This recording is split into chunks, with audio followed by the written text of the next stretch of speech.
Salut tout le monde, c'est Gingy, on se retrouve pour une lecture holistique sur Brigandine. Voilà, donc enfin je vais parler de Brigandine.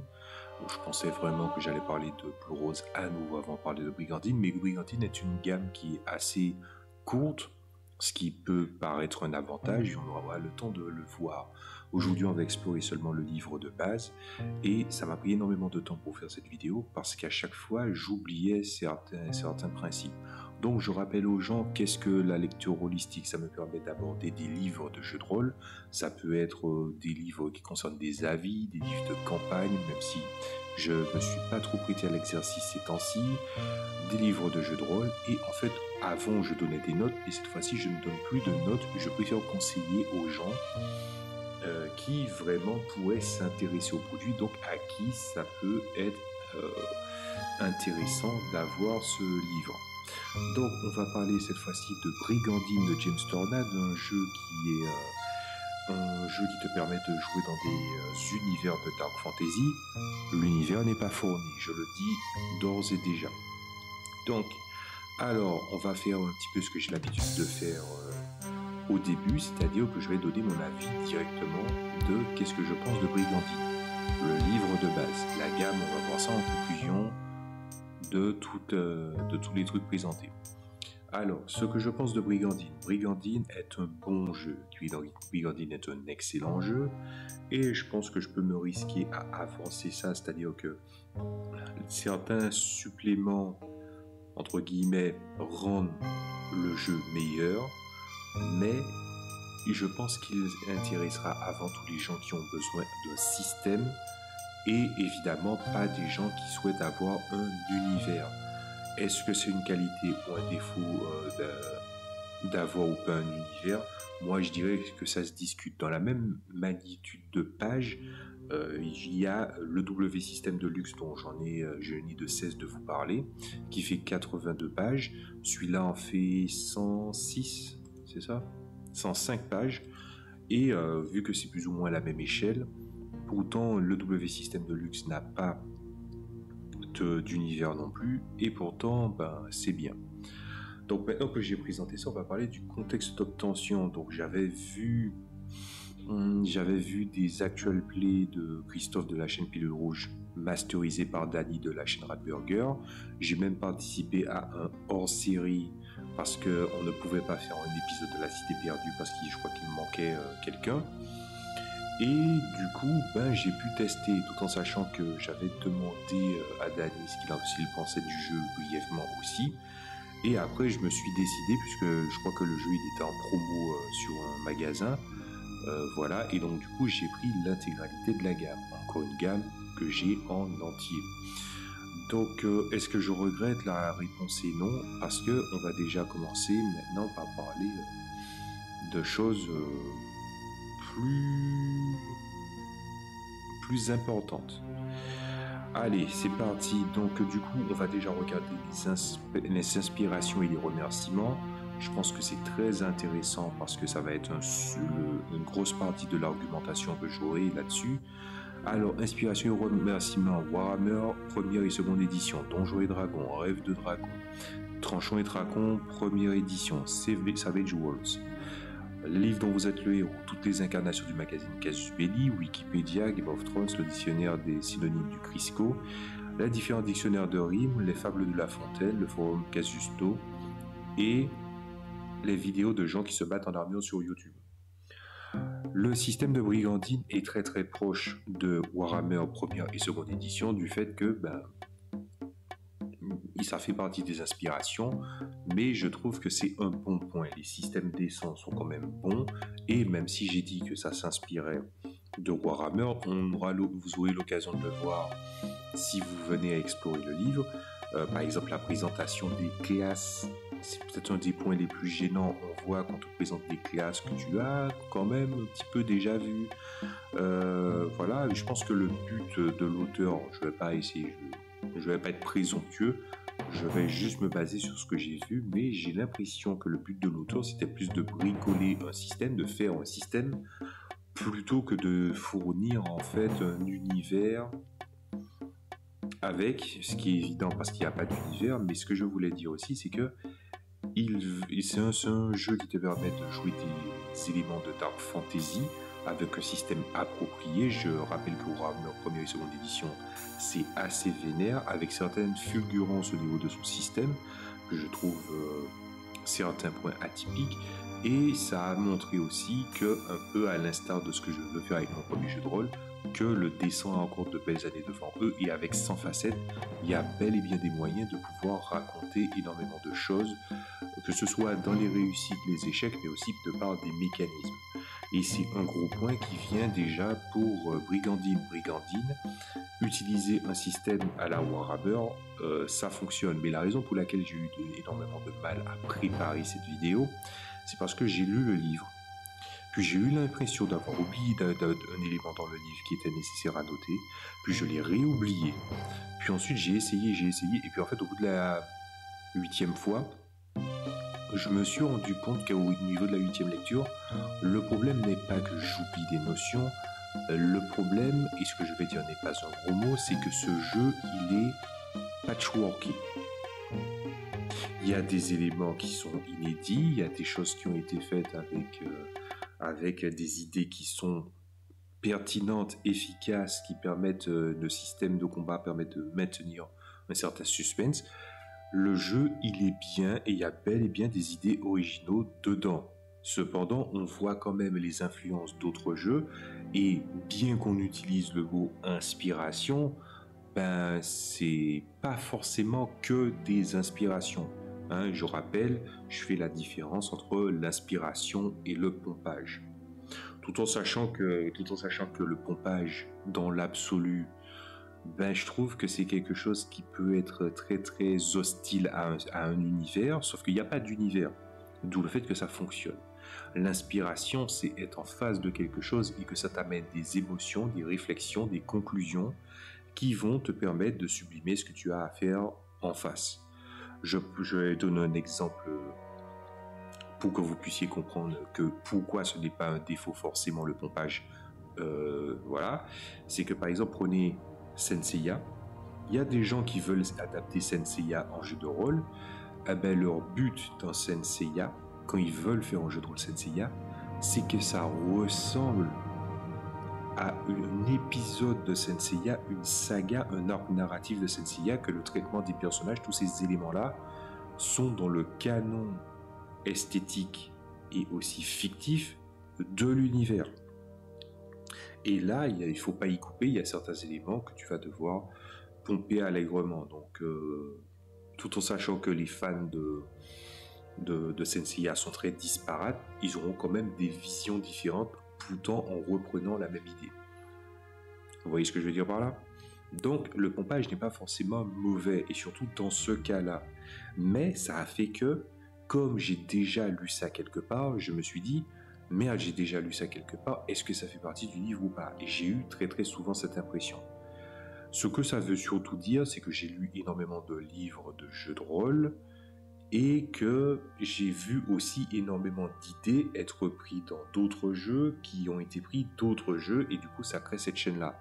Parce que dans les inspirations, il parle de Warhammer première et seconde édition, ça se voit. Donjons et Dragons, c'est un peu plus subtil. Rêve de Dragon, je ne connais pas du tout. Tranchons et Dragons, je l'ai pas lu. Et Savage Worlds, c'est un jeu que je ne connais pas assez, mais dont j'entends que du bien. J'ai jamais vu quelqu'un sur Internet ou à l'oral, mais bon, je vais dire la plupart des gens que je connais dans le milieu, qui pratiquent du jeu de rôle, ils pratiquent un jeu de rôle original qu'ils ont créé. Donc j'ai jamais entendu du mal de Savage Worlds.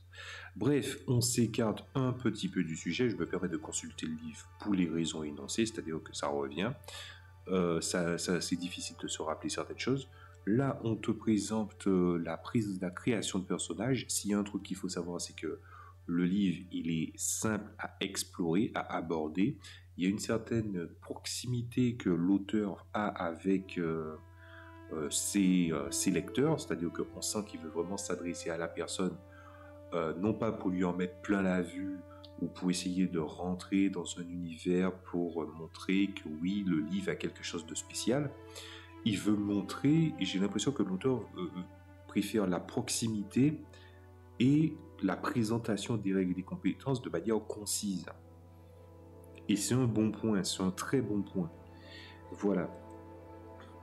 Donc, on a le système de caractéristiques, il y a le fait que la magie, en fait, au lieu d'avoir la magie chez certaines races, en fait, quand tu choisis une carrière de magicien, la caractéristique de magie pour toutes les vocations sont à 0, et tu dois prendre des scores d'autres résultats que tu as tirés pour ton personnage pour l'additionner à la caractéristique de magie, pour montrer l'engagement dans la pratique de la magie.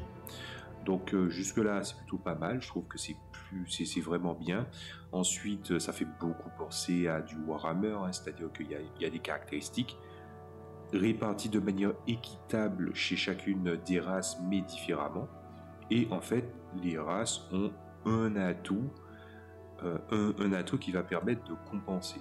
Voilà, qui va dire ce que ça a de spécial. Ensuite, évidemment, il y a des mélanges de caractéristiques ou des caractéristiques secondaires.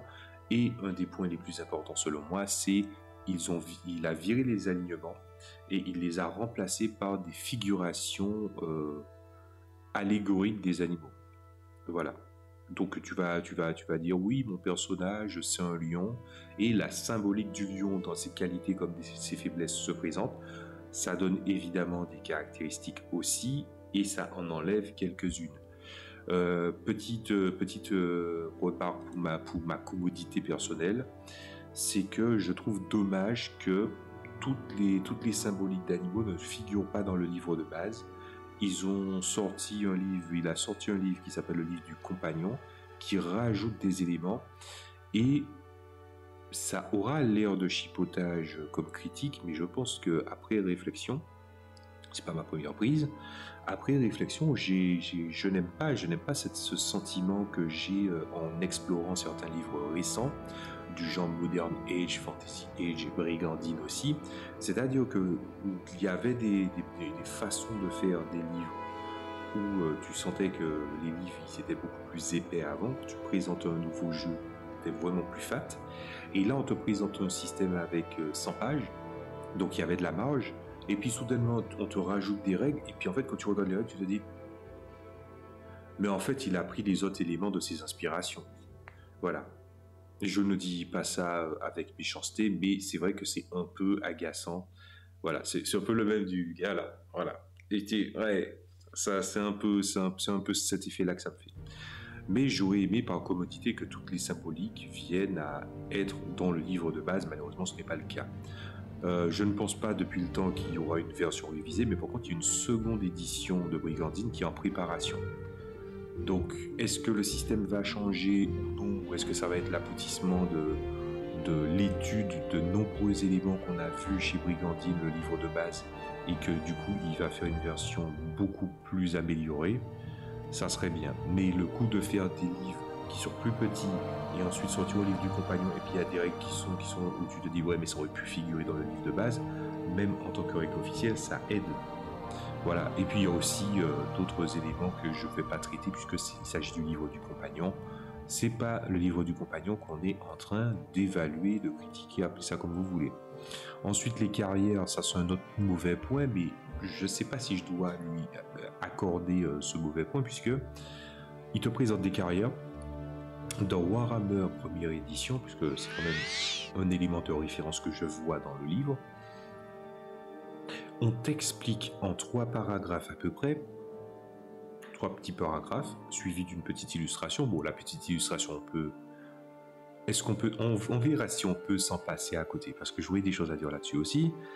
C'est que il y a la présentation, oui, tu as tel métier, tu es ci, tu es ci, tu es ça.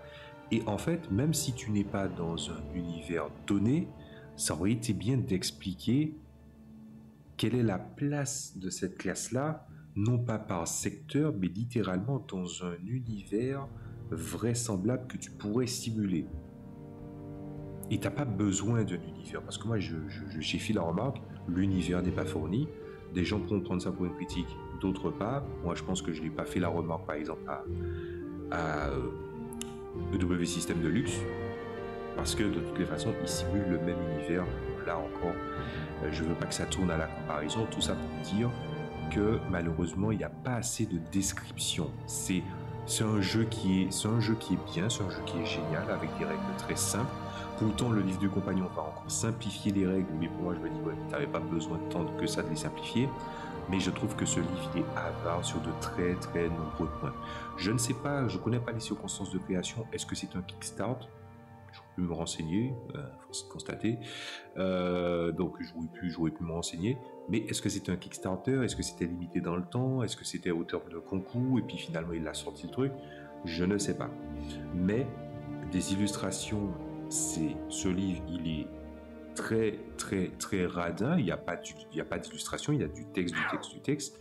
Et pour avoir laissé voir à un de mes anciens joueurs à ma table, le livre de Brigandine, à quoi ça ressemblait parce qu'il voulait jeter un œil, il disait que les livres qui sont pas en double, qui n'ont pas de présentation, plutôt de lecture en double colonne, ça forçait un peu. Donc vous imaginez ça avec une quantité d'illustrations vraiment limitée, du coup ça n'aide pas vraiment. Ensuite, évidemment, il y a, comme la plupart des systèmes décents, un système de graduation.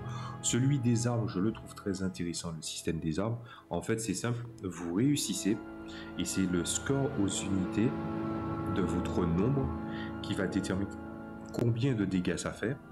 Et il y aura un modificateur de l'arme qui va venir ajouter quelque chose. Et il y a des armes qui ont des capacités spéciales, entre guillemets, plutôt des manœuvres qui se rajoutent. Et du coup, ça allège la perception qu'on pourrait avoir d'une arme. Et du coup, ça rend le truc beaucoup plus intéressant, beaucoup plus accessible. Mais en vrai, y a pas, si je devais parler plus en détail du livre, ça veut dire qu'il faudrait que j'explore tous les trucs. La seule chose que je trouve bien, c'est aussi la magie. La magie, ce qui est bien, c'est que c'est accompagné de rimes. C'est pas pour rien qu'il y a un dictionnaire de rimes. En gros, c'est quelques vers que quelqu'un prononce en tant que formule magique. Et je trouve que ça déboîte assez bien les sortilèges. Voilà. J'aime bien cette façon où, en fait, de manière créative, il y a une espèce de poésie dans la magie qui vient à s'appliquer. Dans un sens, c'est ce que je voudrais voir si je devais faire une campagne de Agon, par exemple. Voilà. Ensuite, le bestiaire.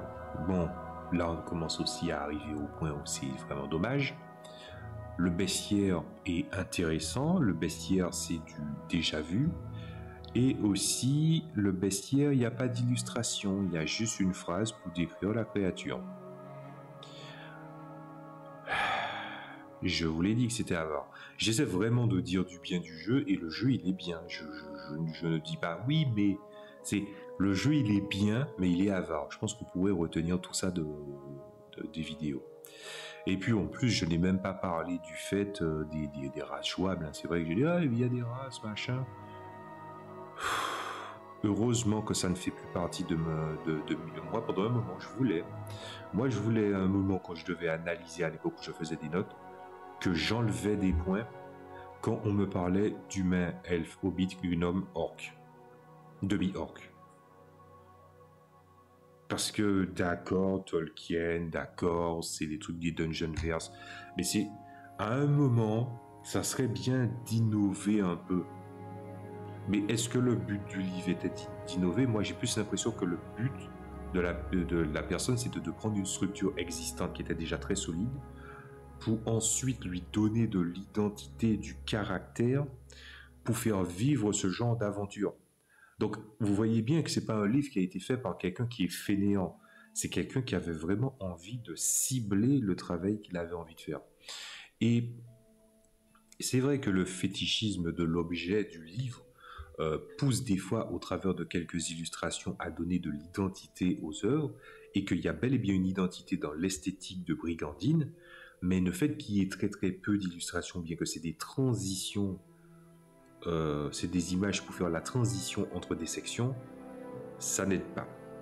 Donc quand en plus de ça tu viens ajouter des espèces que tu connais que trop bien, je trouve ça vraiment vraiment dommage. Surtout qu'avec de la dark fantasy, je pense qu'avec de la dark fantasy, on peut vraiment essayer de développer une notion d'espèce avec des espèces existantes, c'est-à-dire l'elfe, nain, l'orque, le hobbit, tout ça, ben je l'ai déjà vu et ça vu et revu, mais pour autant j'ai déjà vu des exceptions qui ont montré qu'on peut revisiter la vision d'une espèce, parce que qui dit espèce, c'est qu'il y a une énorme diversité d'ethnies, de modifications raciales presque élémentaires, ou même en utilisant des thématiques très très fortes, et pas forcément utiliser finalement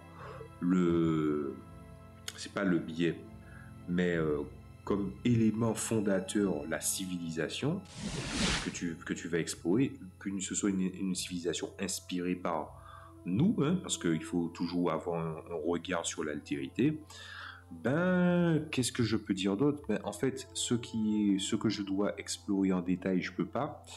Ce que je peux voir et qui apparaît évident et qui sont manquants, ben, j'ai l'impression de dire du mal du jeu, alors qu'en fait, non. Voilà. Et puis, bon, je vais quand même essayer de rajouter un dernier élément qui sera malheureusement pas non plus un bon point, mais ça sera beaucoup plus subjectif cette fois-ci. Donc, vous faites ce que vous voulez de cette information, mais je trouve que les objets magiques, je ne les trouve pas cool. La manière de les voir, la manière de les faire, pour un univers de Dark Fantasy. Et pourtant, ils utilisent les tropes de la Dark Fantasy et des Dark Fantasy les plus populaires ont été utilisés. Quand tu vois un objet, c'est un objet qui a causé la démise de tel truc. L'objet a telle capacité, mais elle est maudite sur tel ou tel point. Moi, j'ai suivi la saga d'Elric. J'ai lu des œuvres de fantasy, de la fantasy qui tire sur de la dark fantasy. Et je dois très clairement dire que les objets maudits, quand il y en a un, ça va, c'est quand il y en a beaucoup qu'il y a des problèmes. Comment j'ai sorti une phrase vraiment mauvaise pour essayer de tourner le truc? Voilà. Mais évidemment, je vais assumer ce que je viens de dire. Trop d'objets maudits, ça tue l'objet maudit. Je pense que et des mondes de magie ou des mondes qui sont même plus sombres, si un objet peut être pétri de magie, est-ce qu'il est forcément maudit? Ben, tout le truc avec les objets maudits, c'est que en fait, la personne qui porte cet objet maudit, peu importe la mythologie, peu importe le type d'histoire, ben, il y a toujours une espèce de drame qui vient à se créer. Sauf que quand on te présente des drames qui ont été causés par l'objet, mais aussi que les objets magiques par convention causent certains drames, ah ben du coup, est-ce que tu peux dire que tu as fait bien ton travail au niveau des objets magiques, puisque finalement le drame dans la Dark Fantasy, est-ce qu'elle doit toujours dépendre d'un objet, tout en sachant que ton système il est générique pour de la Dark Fantasy, et là ça sera vraiment un gros point noir selon moi, c'est on te fait vivre, ça te permet de jouer des œuvres de Dark Fantasy, mais quel sous-type de la Dark Fantasy? Ça aurait été bien que ce soit énoncé. Je vais prendre un exemple. Là encore, c'est une comparaison, mais vous allez vite comprendre. Dans le W System de luxe, ça te permet de simuler n'importe quel univers. Donc du coup, ça a l'air fourre-tout. On est d'accord. Mais dans le cas de le W System de luxe, on te dit que le but c'est de faire un jeu où tu peux simuler n'importe quel univers, que ce soit rapide, intense et aussi avec un petit esprit cinématographique.